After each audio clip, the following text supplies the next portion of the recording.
Mimicry താരമായി വന്ന് സഹസംവിധായകനായി പിന്നീട് ചെറിയ ചെറിയ വേഷങ്ങൾ സിനിമയിൽ അഭിനയിച്ച് നായകനായി വന്ന് പിന്നീട് ഒരു ജനപ്രിയ നായകനും സൂപ്പർ സ്റ്റാറൊക്കെ മാറിയ ഒരാളാണ് ദിലീപ്. അപ്പോൾ ദിലീപിനെ വിമർശിക്കുന്നവരുണ്ട്, അദ്ദേഹത്തിനെ എതിർക്കുന്നവരുണ്ട്, അദ്ദേഹത്തിന് ഇഷ്ടപ്പെടുന്നവരുണ്ട്, എന്തുമാവാം. പക്ഷെ അദ്ദേഹം ഒറ്റയ്ക്ക് വഴിവെട്ടി ഒരു പൊസിഷനിൽ എത്തിയ ഒരു വ്യക്തി തന്നെയാണ്, അത് സമ്മതിച്ചേ പറ്റുള്ളൂ. അപ്പോൾ നമ്മൾ ദിലീപിൻ്റെ 94 എന്ന് പറയുന്ന ഒരു വർഷം, അതായത് അദ്ദേഹം മിമിക്രിയിലൂടെ വന്ന അദ്ദേഹം സഹസംവിധായകനായി 94 മാനത്തെ കൊട്ടാരം എന്ന് പറഞ്ഞ സിനിമയിൽ നായകതുല്യമായ ഒരു വേഷം ചെയ്ത വരെയുള്ള അദ്ദേഹത്തിൻ്റെ ഒരു യാത്രയെക്കുറിച്ച് കുറച്ച് മുമ്പ് നമ്മളൊരു എപ്പിസോഡ് ചെയ്തിരുന്നു. ഇന്ന് ഞാൻ ഇപ്പോൾ ചർച്ച ചെയ്യാൻ പോകുന്നത് 95 എന്ന് പറയുന്ന ഒരു വർഷം, 94 95 അദ്ദേഹത്തിന് എന്തൊക്കെ നേട്ടങ്ങളാണ്, ഏതൊരു രീതിയിലാണ് അദ്ദേഹത്തിൻ്റെ കരിയർ അദ്ദേഹം ഡെവലപ്പ് ആക്കി എന്നതിനെക്കുറിച്ചുള്ള അതിനെക്കുറിച്ചുള്ള കുറച്ച് ഓർമ്മകളാണ്.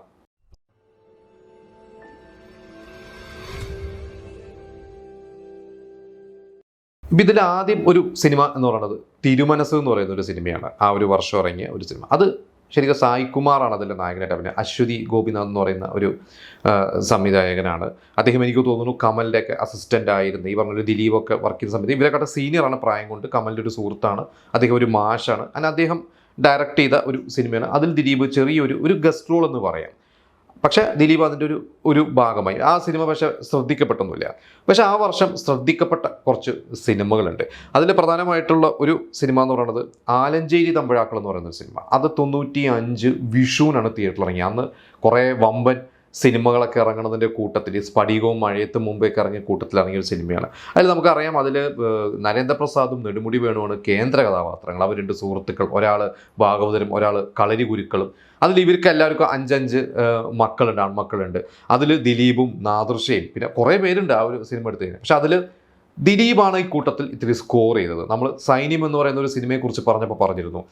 ആ സൈന്യം സിനിമയെക്കുറിച്ച് ലാൽ ജോസും അതുപോലെ തന്നെ സൈന്യത്തിൻ്റെ തിരക്കഥാകൃത്ത് ഷിബു ചക്രവർത്തിയൊക്കെ ഒരിക്കൽ പറഞ്ഞിട്ടുണ്ട് ദിലീപിൻ്റെ ആ ഒരു സിനിമയിലെ ഇൻവോൾവ്മെൻറ്റ്. അത് ദിലീപും അബിയും ഒരുമിച്ച് അഭിനയിക്കാൻ വന്നെങ്കിലും ദിലീപ് എങ്ങനെയാണ് തൻ്റെ കഥാപാത്രത്തിന് വേണ്ടി ഒരു എക്സ്ട്രാ എഫേർട്ട് ഇട്ടത്, ദിലീപ് എങ്ങനെയാണ് അതിന് വേണ്ടി റൈറ്ററുടെ കൂടെ ഇരുന്ന് തൻ്റെ ക്യാരക്ടർ പൊലിപ്പിച്ചത്, ആ ഒരു മിടുക്ക് അന്നേ ദിലീപിനുള്ളതാണ്.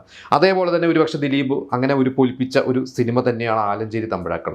ആ ഒരു സിനിമ ആനിയാണ് നായിക. അതിൽ അവസാനം ആനി കല്യാണം കഴിക്കുന്ന ഒരു കഥാപാത്രമാണ് ദിലീപ്. അത് അത്യാവശ്യം തിയേറ്ററിൽ അത്യാവശ്യം ഹിറ്റായ ഒരു സിനിമ തന്നെയായിരുന്നു. ദിലീപിന് അത് ഭയങ്കര ഒരു ഗുണം കിട്ടിയ ഒരു സിനിമ തന്നെയായിരുന്നു. ഇത് കഴിഞ്ഞിട്ട് പിന്നീട് പറയേണ്ട ഒരു സിനിമ സിന്ദൂരരേഖ എന്ന് പറഞ്ഞ സിനിമ. അത് ശരിക്ക് ചെറിയ എന്താ പറയുക, അതൊരു ഫാമിലി സബ്ജക്റ്റാണ്. അതങ്ങനെ ഭയങ്കര ബ്ലോക്ക് ബസ്റ്റർ ഒന്നുമല്ല. സുരേഷ് ഗോപിയും ശോഭനയാണ് പ്രധാന കഥാപാത്രങ്ങൾ.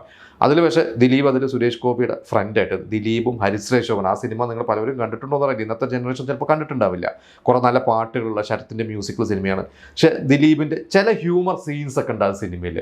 അധികമൊന്നുമില്ല. അതൊരു ഭയങ്കര ഒരു ഇമോഷണൽ ട്രാജഡി ലെൻഡ് ചെയ്യുന്നൊരു സിനിമയാണ്. പക്ഷേ ദിലീപ് ഹരിശ്രേഷ് ശോഭന അവരുടേതായ കുറച്ച് കോമഡിയൊക്കെ കൊണ്ടൊന്ന് വർക്കൗട്ട് ചെയ്യിപ്പിച്ച ഒരു സിനിമയായിരുന്നു അത്.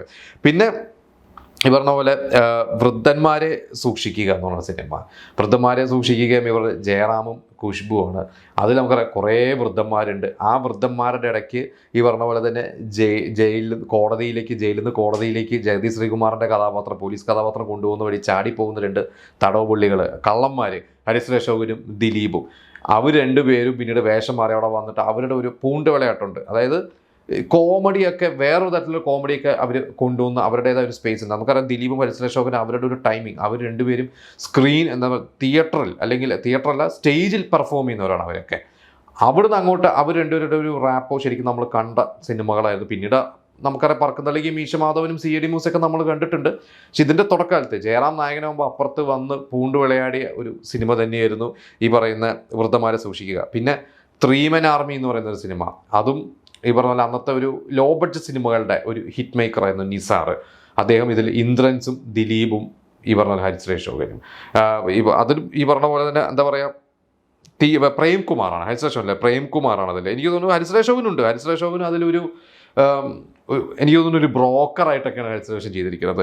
ആ സിനിമ പക്ഷേ ഈ പറഞ്ഞ പോലെ നല്ല ശ്രദ്ധിക്കപ്പെട്ട സിനിമയാണ്. അന്ന് ശരിക്കും പറഞ്ഞെങ്കിൽ പ്രേംകുമാറിന് ഇന്ദ്രൻസിനൊക്കെയാണ് താരമൂല്യമുള്ളത് ദിലീപിനെക്കാട്ടും. പക്ഷെ ദിലീപ് അവരുടെ കൂടെ നിന്ന് പിടിച്ചു നിന്ന് അത് ഭയങ്കര എന്താ പറയുക, ദിലീപിൻ്റെ കരിയറിൽ ഗുണം കിട്ടിയ സിനിമകളൊന്നത് ശരിക്കും അന്ന് ഈ ലോ ബഡ്ജറ്റ് സിനിമകളുടെ ഈ പറഞ്ഞ പോലെ സൂപ്പർ സ്റ്റാർസായ മമ്മൂട്ടി, മോഹൻലാലും, സുരേഷ് ഗോപിയും ജയറാമും ഇവരുടെയൊക്കെ സിനിമകൾ കഴിഞ്ഞാൽ കുറച്ചൊരു ലോ ബഡ്ജറ്റ് സിനിമകൾ അതും ഓടുന്ന ഒരു സമയമാണെന്ന്.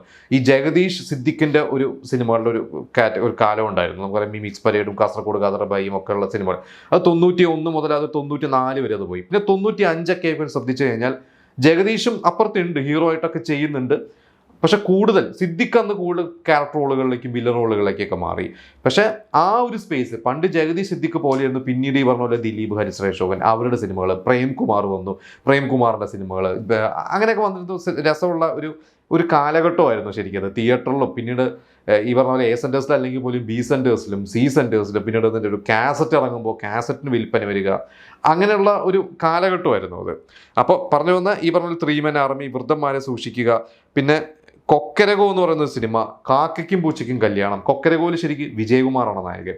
പക്ഷെ അതിലും ഈ പറഞ്ഞ ഒരു 4 കോഴിക്കള്ളന്മാരായ സുഹൃത്തുക്കൾ, അതിൽ വിജയകുമാർ നായകനാണ്. വിജയകുമാറിൻ്റെ സുഹൃത്തിൻ്റെ മറ്റൊരു കഥാപാത്രം ചെയ്ത് സുധീഷാണ്. ഇവർക്കും താഴെയാണ് ശരിക്കും അതിലെ ഒരു റോൾ വൈസ് സ്ക്രീൻ സ്പേസ് എടുത്ത് തന്നെ ദിലീപിൻ്റെ. പക്ഷെ ആ ഒരു ഇതിലും അവരുടെ ഒരു കൂട്ടത്തിലും ദിലീപ് സ്കോർ ചെയ്തു എന്നുള്ളതാണ്. പിന്നെ കാക്കയ്ക്കും പൂച്ചയ്ക്കും കല്യാണം എന്ന് പറഞ്ഞ സിനിമ, അത് ഭയങ്കര രസമുള്ള സിനിമ. പക്ഷേ ആ സിനിമ എനിക്ക് തോന്നുന്നത് തിയേറ്ററിൽ പരാജയമായിരുന്നു ഒരു സിനിമ എന്നത്. പക്ഷെ പിന്നീട് ടി വിയിലൊക്കെ ഉണ്ട് നമ്മൾ ഇന്നും കണ്ട് ചിരിക്കുന്നതാണ്. അതിൽ ദിലീപും അതിൽ സുധീഷ് ദിലീപിൻ്റെ ഫ്രണ്ടായിട്ട് ദേവയാനിയുണ്ട്. നമുക്കറിയാം അതിൽ ഭയങ്കര രസമുള്ള കുറേ കോമഡിയൊക്കെ ഉണ്ട്. കുതിരട്ടം പപ്പുവും ഇന്ദ്രൻസും പ്രേംകുമാറിൻ്റെയും. എൻ്റെ കഥയിലേക്കൊന്നും കിടക്കുന്നില്ല. പിന്നെ ഉള്ള ഒരു സിനിമയാണ് ഏഴരക്കൂട്ടം എന്ന് പറയുന്ന സിനിമ. ഏഴരക്കൂട്ടമാണ് ശരിക്കും പറയുകയാണെങ്കിൽ ഈ പറഞ്ഞ പോലെ ദിലീപിൻ്റെ ഒരു ജാതകം തന്നെ മാറ്റി, അല്ലെങ്കിൽ ദിലീപിൻ്റെ കരിയറിൽ വലിയ ഗുണം ചെയ്തൊരു സിനിമ. കാരണം ഇപ്പോൾ ഈ പറഞ്ഞ 95 ഞാൻ കുറേ സിനിമകൾ പറഞ്ഞതിൽ ഏഴരക്കൂട്ടം ശരിക്കും തിയേറ്ററിൽ അങ്ങനെ ഭയങ്കര വിജയമൊന്നുമല്ല. ഒരു ശ്രദ്ധിക്കപ്പെട്ട ഒരു സിനിമ തന്നെയായിരുന്നു. അതിൽ അതിൻ്റെ ഡയറക്ടർ കരീം, അദ്ദേഹം ഒരുപാട് വർഷം ഭരതൻ്റെയും എനിക്കൊണ്ട് പത്മരാജൻ്റെ കൂടെ, ഭരതൻ്റെ കൂടെയൊക്കെ തേവർ മകൻ പോലത്തെ സിനിമകളുടെയൊക്കെ അസോസിയേറ്റ് ഡയറക്ടറായിരുന്നു. അദ്ദേഹം ആദ്യമായിട്ട് സിനിമ ചെയ്യുമ്പോൾ ഇങ്ങനെ ഒരു കഥ വന്നു. പുതിയ നിർമ്മാതാക്കളാണ്, ജോൺ പോളാണ് അതിൻ്റെ ഒരു കോറേറ്റർ. ജോൺ പോളും ഷിബു ചക്രവർത്തിയും കൂടിയാണെന്ന് തോന്നുന്നു. എന്തായാലും ആ ഒരു കുറേ പുതുമുഖങ്ങൾ മതി എന്ന് പറഞ്ഞാൽ അവരിങ്ങനെ നോക്കി കുറേ പേരെ സെലക്ട് ചെയ്യുന്നു. ആ കൂട്ടത്തിലേക്ക് ദിലീപുണ്ട്, നാദർഷുണ്ട്, കലാപം നവാസ് ഉണ്ട്, മധുബാലുണ്ട്. ദിലീപ് അതിൽ അര എന്ന് പറയുന്ന ആ ഒരു ക്യാരക്ടർ ശരിക്കും നായകൻ എന്ന് പറയാൻ പറ്റില്ല. പക്ഷെ ആ ഒരു എന്താ പറയുക, അങ്ങനത്തെ ഒരു കാലും വെച്ച് ദിലീപ് ആ ഒരു സിനിമയിൽ ത്രൂ ഔട്ട് ആ ഒരു വേഷം കൈകാര്യം ചെയ്ത് ബാക്കിയുള്ളവരെക്കാട്ടൊക്കെ ദിലീപ് അതിൽ ശ്രദ്ധിക്കപ്പെട്ടത് കൊണ്ടാണ് ആ ഒരു പുതിയ നായകനെ തേടിയിരുന്ന സുന്ദരദാസനും ലോഹിതദാസനും അതിൽ ദിലീപിനെ കണ്ടപ്പോൾ അവർ സിനിമ ഏഴരക്കൂട്ടം തിയേറ്ററിൽ പോയി കണ്ടുകഴിഞ്ഞപ്പോൾ ഇയാൾ കൊള്ളാമല്ലോ എന്ന് തോന്നി. അവർ സുന്ദരദാസ് എന്ന സംവിധായകൻ അതിന് മുമ്പ് സിബി മലയാളിൻ്റെ സിനിമകൾ സഹസംവിധായകനായിരുന്നപ്പോൾ ഈ പറയുന്ന സാഗരം സാക്ഷി എന്ന് പറയുന്ന സിനിമയിലൊക്കെ ദിലീപിനെ ചെറിയൊരു വേഷത്തിൽ അഭിനയിച്ച ദിലീപിൻ്റെ ഒരു പരിചയമുണ്ട്. ലോഹിദാസിന് അന്ന് എനിക്ക് തോന്നുന്നു ദിലീപിന് പരിചയമൊന്നും ഇല്ല ലോഹിദാസിന് അന്ന്. പക്ഷേ ഈ പയ്യന് കൊള്ളാമല്ലോ എന്ന് തോന്നിയിട്ടാണ് അവിടെ നിന്നാണ് സല്ലാപം എന്ന് പറയുന്ന സിനിമയിലേക്ക് ദിലീപിനെ കാസ്റ്റ്. അപ്പോൾ 95 എന്ന് പറയുന്ന ഒരു വർഷം ഇത്രയും സിനിമകൾ അഭിനയിച്ചു, വിജയങ്ങളും പരാജയങ്ങളും സംഭവിച്ചു. അവിടെ നിന്ന് അങ്ങോട്ട് ദിലീപിന് ഏഴരക്കൂട്ടം എന്ന് പറഞ്ഞ സിനിമയിലൂടെ തൻ്റെ ജീവിതം തന്നെ മാറ്റിമറിച്ച സല്ലാപം എന്ന് പറഞ്ഞ സിനിമയിലേക്ക് ചുവട് വെക്കാൻ പറ്റിയ ഒരു വർഷമായിരുന്നു 95. 96 എന്ന് പറയുന്ന ഒരു വർഷം വീണ്ടും അടുത്തൊരു ലെവലിലോട്ട് ദിലീപ് പോയതാണ്. നമുക്ക് ആ ഒരു വർഷത്തെക്കുറിച്ചും അന്നത്തെ സിനിമകളെ കുറിച്ചൊക്കെ നമുക്ക് മറ്റൊരു എപ്പിസോഡിൽ ചർച്ച ചെയ്യാം.